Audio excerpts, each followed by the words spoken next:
بین الناس ان تحکموا بالعدل ان اللہ نعم ما یعظکم بہ ان اللہ کان سمیعا بصیرا۔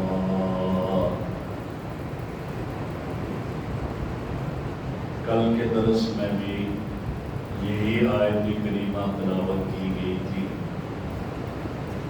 اور اس کا پہلا حصہ ان اللہ یأمرکم ان تؤدوا الامانات الی اہلہا، اللہ حکم دیتے ہیں کہ امانتیں ان لوگوں کو ادا کرو، ان کے پاس رکھو جو اس کی اہلیت رکھتے ہیں، تو وہ جن کے حق ہیں ان کو دے دو۔ اس پر کل کے درس میں تفصیل سے بات ہوئی، اور آج دوسرا حصہ اس کا ہے وَإِذَا حَكَمْتُمْ بَيْنَ النَّاسِ أَن تَحْكُمُوا بِالْعَدْلِ، کہ جب تم لوگوں کے درمیان فیصلہ کرو تو عدل و انصاف سے فیصلہ۔ کل کے درس میں یہ عرض کیا گیا تھا کہ یہودیوں میں جو اور خرابیاں تھیں، دو خرابیاں یہ بھی تھیں کہ امانتیں رکھی جاتی تو امانتوں کا خیال نہیں رکھتے تھے، ان میں خیانت کرتے، اور دوسرا جب انہیں کوئی مسئلہ فیصلہ ان کے پاس جاتا تو میرٹ پر فیصلہ نہیں کرتے تھے، بلکہ رشتہ داری، دوستی، رشوت، اس کو مد نظر رکھ کر وہ فیصلے کر دیتے تھے۔ اور اللہ رب العزت نے یہاں انہی کی تردید کی اور یہاں یہ فرما دیا کہ امانتیں جو اہل ہیں ان کے پاس رکھو، نہ اہلوں کے پاس امانت نہ چھوڑا کرو۔ اور دوسرا آج کے درس کا جو اس کا حصہ مسائل کا دوسرا ہے وَإِذَا حَكَمْتُمْ بَيْنَ النَّاسِ أَن تَحْكُمُوا بِالْعَدْلِ، جب کوئی مسئلہ تمہارے پاس آئے، کوئی جھگڑا آئے، کوئی قضیہ آئے تو عدل و انصاف کے ساتھ فیصلہ کرو۔ قرآن مجید کا اسلوب دیکھیے اور وسعت دیکھیے، قرآن اسلام کی وسعت دیکھیے کہ یہاں نہیں فرمایا اذا حکمتم بین المسلمین، اذا حکمتم بین المؤمنین، یہ نہیں فرمایا کہ اس مسلمانوں کے درمیان فیصلہ کرو یا ایمان والوں کے درمیان فیصلہ کرو، نہ، قرآن کہتا ہے انسانوں کے درمیان جب تم فیصلہ کرو تو عدل و انصاف کے ساتھ فیصلہ کیا کرو۔ قرآن نے اس کا تذکرہ کیا، وہ اشارہ کیا کہ مقدمات کے فیصلوں میں سب برابر ہے، مسلم ہو یا غیر مسلم، دوست ہو یا دشمن ہو، اپنے وطن کا ہو یا دوسرے وطن کا، اپنے رنگ کا ہو یا کوئی غیر ہو، لیکن فیصلہ کرنے والوں کا فرض ہے کہ ان سب تعلقات سے الگ ہو کر وہ فیصلہ کرے جو بھی حق اور انصاف کا تقاضا ہو، وہ فیصلہ۔ اور جب ہم رسول اللہ صلی اللہ علیہ وسلم اور آپ کے صحابہ کی زندگیوں میں دیکھتے ہیں، ہمیں یہی نظر آتا ہے۔ آپ علیہ السلام نے ایک یہودی کے حق میں فیصلہ کر دیا، ایک یہودی اور بظاہر مسلمان بنا تھا، منافق ان کا مسئلہ تھا۔ اب یہودی منافق یہ کہتا ہے کہ عمر کے پاس جاتا ہے، اس نے کہا چلو حضرت عمر رضی اللہ تعالیٰ عنہ کے پاس گئے، وہ یہ سمجھا کہ میں مسلمان ہوں بظاہر تو میرے حق میں فیصلہ ہوگا۔ حضرت عمر رضی اللہ عنہ کے پاس گئے اور یہودی نے کہا کہ ویسے محمد عربی صلی اللہ علیہ وسلم نے فیصلہ میرے حق میں کر دیا، تو اچھا پھر میرے پاس کیوں آئے؟ تلوار لی اور اس منافق کا سر تن سے جدا کر دیا کہ جو محمد عربی کا فیصلہ نہیں مانتا، عمر کا فیصلہ اس کے لیے یہ ہے۔ آپ علیہ السلام نے وہاں دیکھا تو آپ نے یہودی کے حق میں فیصلہ کر دیا، جو بظاہر کلمہ پڑھ رہا تھا اس کے حق میں فیصلہ نہیں کیا، تو فرمایا کہ تم عدل و انصاف کے ساتھ فیصلے کیا کرو، جب بھی لوگوں کے درمیان فیصلہ یہ نہ دیکھا کرو یہ میرا ہے یا فلاں۔ بڑا مشہور واقعہ ہے، ہندوستان میں ایک جگہ پر اختلاف ہو گیا، ہندو کہنے لگے یہ جگہ جو ہے مندر کی جگہ ہے، مسلمان کہنے لگے یہ مسجد کی جگہ ہے، اور کرتے کرتے آخر میں بہت بڑے اس وقت اللہ کے ولی تھے، عالم تھے، کہا گیا وہ جو کہیں وہ یہ۔ جب انہیں بلایا گیا مسلمان یہ سمجھے کہ یہ مسلمان ہے اور ظاہر ہے مسجد کے لیے کہے گا، اب وہاں بلایا جج کے سامنے تو انہوں نے صاف صاف کہا کہ یہ جگہ مندر کی، ہندوؤں کی جگہ، مندر کی جگہ۔ بس کیا کہنا تھا کہ آخر فیصلہ کیا ہوا؟ فیصلہ یہ ہوا کہ اسلام جیت گیا اور کفر ہار گیا۔ پوچھا کیوں آپ نے یہ کہا کہ یہ مندر کی جگہ مسجد کی نہیں؟ انہوں نے کہا حق بات، سچ بات یہی ہے کہ یہ جگہ مندر کی تھی، یہ مسجد کی پہلے سے نہیں تھی۔ تو فیصلہ یہ ہوتا ہے کہ آج اسلام جیت گیا اور کفر ہار گیا۔ مسلمان ہار گئے لیکن، یا کفر ہار گیا لیکن اسلام جیت گیا کہ اس نے سچ، اور ان کے اس سچ کہنے کی وجہ سے کیا ہوا؟ وہی ہندو کلمہ پڑھ کر مسلمان ہو گئے، اور وہ جگہ جس کے لیے لڑائی کر رہے تھے پہلے کہ یہ مندر کی جگہ ہے، اب وہ مسجد کی جگہ بن گئی اور مسجد وہاں تعمیر ہو گئی۔ یہ کیا ہے کہ جب بھی فیصلہ کرو عدل و انصاف کو ملحوظ رکھو۔ اب یہاں قرآن کریم کے انداز پر ذرا غور کریں۔ پہلے ذکر کیا آیا؟ ان تؤدوا الامانات الی اہلھا، اس کے بعد آیا اذا حکمتم بین الناس ان تحکموا بالعدل۔ یہاں پہلے امانت کے ادا کرنے کا حکم ہے، بعد میں عدل و انصاف کا حکم ہے۔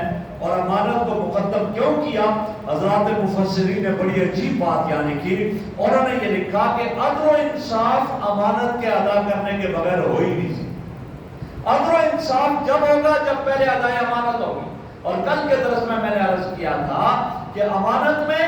کیا ہے؟ اقتدار بھی ہے، امانت میں عہدے بھی ہیں، لہذا کسی کو عہدہ اپنی رشتہ دار ہونے کی وجہ سے نہ دو، اس میں اہلیت ہی نہیں ہے تو رشتہ داری کی وجہ سے عہدہ دو گے، یا کسی کو کوئی عہدہ دوستی کی وجہ سے دے گو یا مال دولت کی وجہ سے دو گے تو بعد میں کیا ہوگا؟ وہ اس کا اہل ہی نہیں ہے، نہ اہل ہے، اس ملک کا بیڑا غرق ہو جائے گا اور وہاں عدل و انصاف کا بھی قائم نہیں ہو سکے، وہاں عدل و انصاف نہیں قائم ہو سکے گا۔ کیوں؟ اس لیے کہ ابتدائی میں ان لوگوں کے حوالے کر دیا جو اس کے اہل ہی نہیں، اور اگر ان لوگوں کے حوالے کر دیا جائے یہ عہدے کہ جو اس کے اہل ہیں اور اس کی اہلیت رکھتے ہیں، ان کے حوالے کر دیا جائے گا تو وہ گویا وہاں پر پھر وہ دل و جان سے یہ چاہیں گے کہ یہاں پر عدل و انصاف قائم ہو، اور عدل و انصاف کا قائم ہونا ممکن ہوگا، اس لیے کہ یہ عہدیداران حکومت جو ہیں یہ بھی گویا حکومت کے ہاتھ پیر ہوتے ہیں، اور جب ان میں اہلیت ہے وہ فیصلہ ہی میرٹ پر کریں گے، اور جب فیصلے میرٹ پر ہوں گے پھر وہاں یہ نہیں ہوگا۔ آج دیکھیں آپ، ہمارے یہاں تو بیڑا غرق ہے یہی، آپ دیکھ لیں کتنے آپ پڑھتے ہیں اخبارات میں، جی فلاں وزیر صاحب ان کے ذمہ بجلی کے اتنے سارے ان کی ملوں کے ذمہ بجلی کے بل آئے اور انہوں نے کیا کر دیا؟ یا تو معاف کروا دیے، اور یا کیا کر دیا کہ ہر مہینے 5-5 ہزار روپیہ دیں گے، کروڑوں میں، لیکن ہر مہینے 5-5 ہزار روپیہ جمع کریں گے۔ یہ تو آپ بھی سنتے آئے، ہم بھی پڑھتے اور سنتے ہیں، جی فلاں ایم ایل اے صاحب، فلاں ایم این اے صاحب، فلاں ایم پی اے صاحب وہ کیا گیا؟ برطانیہ میں گیا، اچانک بیمار ہو گیا اور اس کا علاج حکومتی پیسوں سے ہوا، زکوٰۃ کے پیسوں سے اس کا علاج ہوا، اور کتنے 16 لاکھ روپے۔ پرسوں میں ایک جگہ پڑھ رہا تھا، لکھا تھا کسی خاتون جو ہے ہمارے کشمیر کی ایم ایل اے وہ گزری ہے، اس کا شوہر برطانیہ میں بیمار ہو گیا اور اس کے علاج پر 16 لاکھ روپیہ خرچ ہوا، کس کا؟ حکومت کے خزانے سے۔ اب یہ سارا کیا ہے؟ جب اہلیت پر یہ فیصلے نہیں ہوں گے تو یہی کیفیت ہوگی اور یہ ہوگا سلسلہ، اور آج یہی سلسلہ ہر طرف چل رہا ہے۔ اسی لیے فرما دیا عدل و انصاف جب قائم ہوگا کہ جب پہلے جو عہدے تقسیم ہو رہے وہ عہدے اہلیت کی بنیاد پر ہوں گے، وہ عہدے رشتہ داریوں، دوستوں، ان کو نبھانے کے لیے نہیں ہوں گے اور رشوت کی بنیاد پر نہیں ہوں گے، تو پھر عدل و انصاف قائم ہوگا۔ ان میں ایک آدمی اس کا حال ہی نہیں، وہ کہتا ہے بیڑا غرق ہوتا ہے، ہوتا رہے، ہمیں کیا ہے، ہم تو اپنا دور گزار دیں، ہم اپنے جو ہے دور گزار دیں، اس کے بعد آگے دیکھی جائے گی، یہ کیفیت ہوتی ہے۔ تو یہاں یہ فرمایا کہ جب تم کرو فیصلہ لوگوں کے درمیان عدل و انصاف کے ساتھ فیصلہ کرو۔ اسی آیت سے جو ہمیں اصول ملتے ہیں، بعض مفسرین نے بڑا عجیب لکھا، فرمایا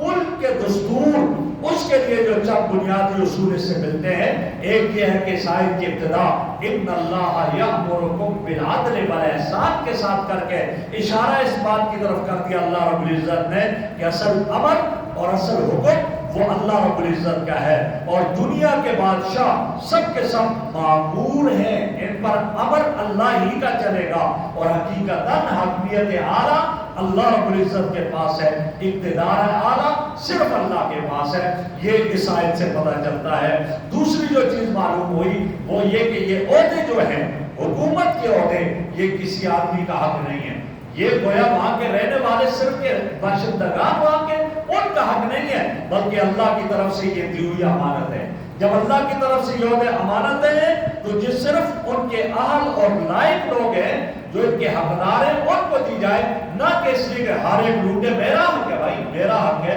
بھائی تم میں یہ اہلیت ہی نہیں پائی جانی، تیرا حق کیسے ہوگا، تیرا حق تو نہیں ہے۔ میں کچھ عرصہ پہلے کی بات عرض کرتا ہوں کہ ہمارے ہاں آزاد کشمیر میں ایک جگہ پر جو ہے وہ پبلک سروس کمیشن کے تحت امتحان ہونے لگا۔ جب امتحان ہونے لگا تو ایک پارٹی کا سربراہ وہ دنیا سے چلا گیا ہے، ایک پارٹی کا سربراہ، اس کو دوسروں نے کہا کہ سر یہ آدمی میرٹ پر نہیں آ رہا ہے، پورا ہے ہماری جماعت کا رکن لیکن میرٹ پر نہیں آ رہا، تو وہ سربراہ بڑا نیک تصور کیا جاتا تھا، وہ کہتا کیا ہے، چپ ہو جاؤ، میرٹ کیا ہوتا ہے، ہم نے میرٹ ویرٹ نہیں دیکھنا، ہم نے یہ دیکھنا ہے کہ ہمارے نعرے کون لگاتا ہے، ہم نے یہ دیکھنا ہے ہمارے نعرے کون لگاتا ہے۔ اب اس پر جب نوکریاں تقسیم ہوگی اور اس پر جب عہدے تقسیم ہوں گے تو پھر یہ کیا ہوگا؟ تو اس لیے یہ کہا گیا کہ یہ قرآن کی آیت ہمیں یہ درس دیتی ہے کہ یہ عہدہ کسی کا حق نہیں ہے، یہ اللہ کی طرف سے امانت ہے۔ جب امانت ہے تو جو حقدار ہے اس کو پھر دیا جائے، جو اس امانت کا اہل جس میں اہلیت پائی جائے۔ ایک اور بات یہ معلوم ہوئی کہ یہ انسان زمین پر اگر وزیر اعظم ہے، صدر ہے یا اور ہے، اس کو یہ سوچنا چاہیے میں اپنے رب کا نائب ہوں، نائب کی حیثیت سے یہاں میں رہ کر یہ کام کر رہا ہوں۔ جب یہ سوچے گا کہ میں اس کے نائب کی حیثیت سے ہوں اور ملک کی قانون سازی میں اور اصولوں کا پابند سے رہنا چاہیے جو اللہ رب العزت کی طرف سے بذریعہ وحی بدلائے گئے۔ لیکن ہماری اسمبلیوں میں ہمارے ہاں قرآن ہی کے خلاف، وحی کے خلاف ہم جو ہے قوانین پاس کر لیتے ہیں اور منظور کر لیتے ہیں، تو یہ اپنے آپ کو نائب کہاں سمجھتے ہیں؟ اگرچہ آئین میں لکھ دیا کہ اقتدار اعلیٰ اللہ رب العزت کی حکمیت اعلیٰ اللہ کی ہے، لیکن وہ صرف آئین میں لکھنے کی حد تک ہے، ورنہ اپنا عمل بالکل اس کے برخلاف ہے،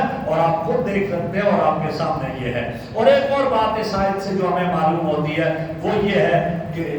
انتظامیہ چاہے وہ حکماء ہوں چاہے عمراء ہوں، ان کا فرض یہ ہے کہ جب بھی کوئی مقدمہ، چاہے وہ قاضی اور جج ہیں، جب بھی ان کے سامنے کوئی مقدمہ آئے تو وہ نسل، رنگ، وطن اور زبان اور مسلک اور مذہب اس کو پیچھے رکھ کر کے صرف کس بنیاد پر؟ عدل و انصاف کی بنیاد پر فیصلہ کریں تاکہ وہ فیصلہ عدل پر مبنی ہو۔ ہمارے آزاد کشمیر میں جہاں عدالتوں میں جج ہیں وہاں عدالتوں میں قاضی بھی بیٹھتے ہیں، وہاں مفتی بھی سرکاری طور پر بیٹھتے اور قاضی بھی۔ تو وہاں ایک قاضی صاحب تھے جو جامعہ اشرفیہ لاہور کے عالم تھے، وہاں کے فاضل تھے، ان کے بارے میں آتا ہے بڑا مشہور کہ انہی کی عدالت میں ان کے باپ کا کیس آ گیا،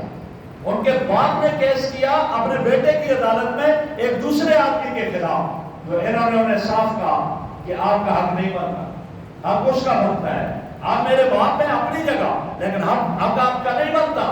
انہوں نے سوچا میرا بیٹا ہے میرے حق میں فیصلہ کرے گا، آخر میں فیصلہ باپ کے خلاف آیا اور دوسرے آدمی کے حق میں آیا، اور یہ تاریخ رقم ہوئی کہ ایک قاضی نے جو ہے اپنے باپ کے حق میں فیصلہ نہیں کیا، کیوں؟ اس لیے کہ اس کا باپ اس کا اہل نہیں تھا، میرٹ پر اس کا حق نہیں بنتا تھا، اس کے حق میں فیصلہ نہیں کیا۔ تو یہ وہاں کیفیت تو فرمایا کہ جب بھی آپ کے پاس، آپ جج ہیں، آپ قاضی ہیں، آپ کسی بڑے عہدے پر ہیں، جب بھی آئے تو آپ رنگ و نسل کو نہ دیکھو، علاقائیت کو نہ دیکھو، عصبیت کو نہ دیکھو، قومیت کو نہ دیکھو، ان ساری چیزوں کو نہ دیکھو، مسلک کو نہ دیکھو، مذہب کو نہ دیکھو، بلکہ وہاں آپ فیصلہ عدل و انصاف کی بنیاد پر کریں اور میرٹ کی بنیاد پر کریں۔ جب یہ ہوگا تو پھر اللہ آخر میں کیا فرماتے ہیں؟ ان اللہ نعم ما یعظکم بہ،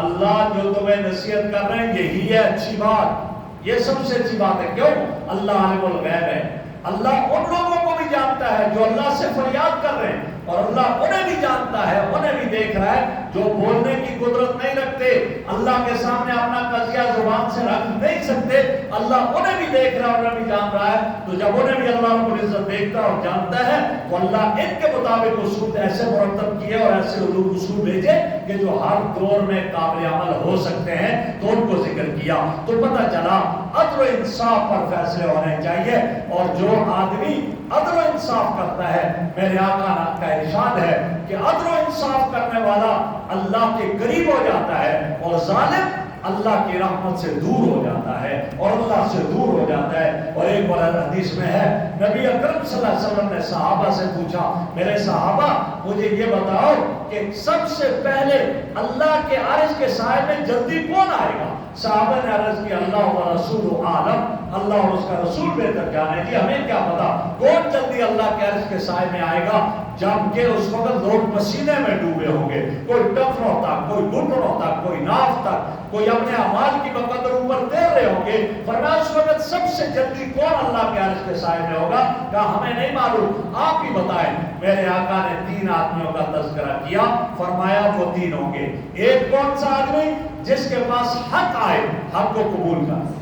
حق بات آئے حق کو قبول کر لے، اب اس میں آگے لے تو لال سے کام نہ لے، ان میں جو ہے وہ آگے کوئی اور باتیں نہ نکالے، حق آ گیا بس حق کو قبول کر لے یہ۔ اور دوسرا، جب اس سے کوئی مانگا جائے، سوال کیا جائے، حقیقتاً واقعی یہ سائل اس کے لیے وہ ہے ایسا، تو لہٰذا وہ فوراً ادا کر دے، سائل کے سوال کو پورا کر دے، اس کو دے دے، لہٰذا یہ۔ اور تیسرا فرمایا وہ آدمی ہے، وہ حاکم ہے، یا وہ آدمی کہ جس کے پاس کوئی مسئلہ ہے، کوئی قضیہ اور جھگڑا ہے، اور وہ عدل و انصاف کے ساتھ فیصلہ کر دے، یہ اللہ کے عرش کے سائے میں سب جلدی ہوں گے۔ ورنہ حدیث میں ہے سبعۃ یظلھم اللہ فی ظلہ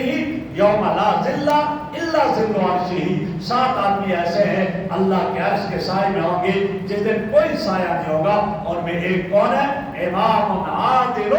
عدل و انصاف کرنے والا حکمران، وہ اللہ رب العزت کے عرش کے سائے میں ہوگا۔ آگے فرمایا ان اللہ کان سمیعا بصیرا، جو کچھ تم کہہ رہے ہو اللہ ان کو سنتا ہے، جو کچھ تم کر رہے ہو اللہ رب العزت اس کو دیکھ رہا ہے۔ جب اللہ ان کو دیکھ رہا ہے تو لہٰذا پھر اس سے کوئی چیز مخفی نہیں، اور جب مخفی نہیں ہے تو وہی سب کرم کرنے والا ہے۔ تو پتہ چلا کہ ادائے امانت اور اسی طرح عدل و انصاف جن قوموں میں آتے ہیں، جس ملک میں آتا ہے، وہ ترقی کی راہیں گامزن اور اس پر گامزن ہوتے ہیں، اور جو انتشاری ہوتے ہیں ناکامی کی طرف جاتے ہیں۔ اللہ رب العزت ہمیں عمل کی توفیق